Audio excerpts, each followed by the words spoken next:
Hey guys, I'm Nisa Homey. Today I'm sharing Tofu Bhurji recipe, also known as scrambled tofu, ideal as a protein and fiber rich side dish for roti or as a filling for sandwich. So let's get started with the recipe. I'm heating my kadai with 2 teaspoons wood pressed groundnut oil.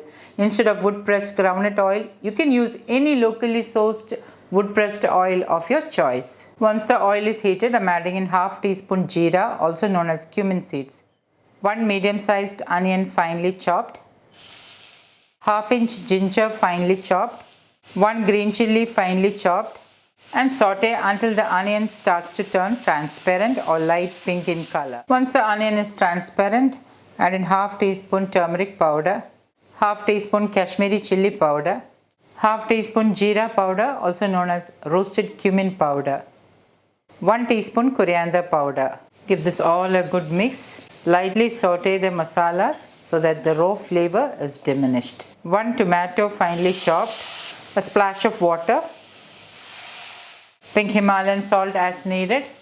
Give it a stir. Cover for about a minute so that the tomatoes are softened and lightly cooked. About a minute later, open the lid, give it a stir. I'm using 150 grams of tofu. I'm lightly crumbling the tofu and adding it in. Tofu is a good source of plant protein. It has all the essential amino acids, many important vitamins, minerals, including calcium and manganese. Give it a good stir. 1 whole capsicum finely chopped. Give it a good stir. Cover for about a minute. About a minute later, open the lid.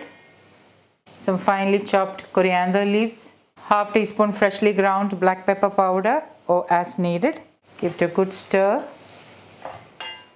And my quick and easy scrambled tofu or tofu bhurji is ready to serve. You can enjoy it as a filling for sandwich or as a side dish for roti. So guys, do try this healthy tofu bhurji and let me know in the comments how it turned out. Thank you for watching and until next time, take care. Bye-bye.